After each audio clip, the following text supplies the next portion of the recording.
The findings are really clear from the graph we produced. We're at our lowest since we started taking records 11 years ago.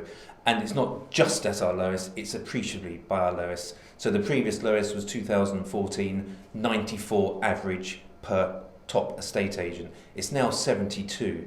That's an alarmingly small number when people want to move in or move around. The choice is minimal. And it's virtually the same on lettings as well. Go into your average top 8 estate agent, you've got 16 properties to rent. Well, once you say, I only want a 1-bedroom or a 3-bedroom, the chances are you've got a choice of 1. So the property supply is really going to the floor. There's very little left.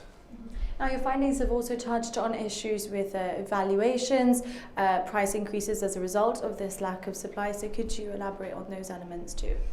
There's no official data on prices in Gibraltar, so it's anecdotal evidence from us, from other estate agents. We think, from what we're seeing, prices have gone up by as much as 10% in this year alone, and we're only in our 9th month.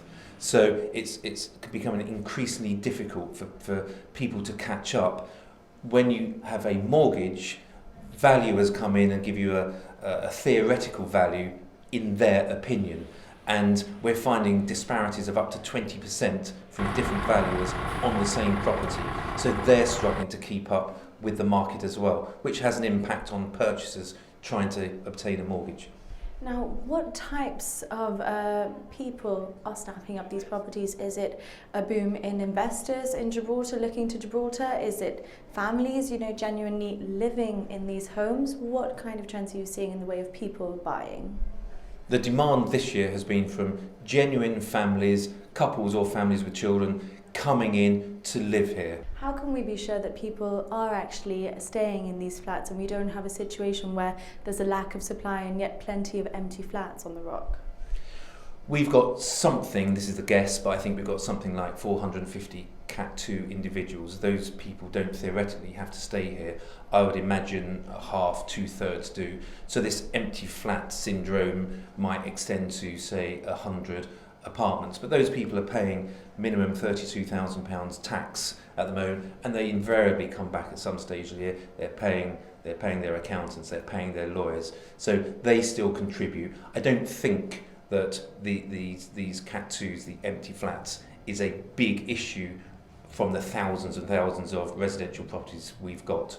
So if what you say is true, it's young families and couples mostly taking up these properties.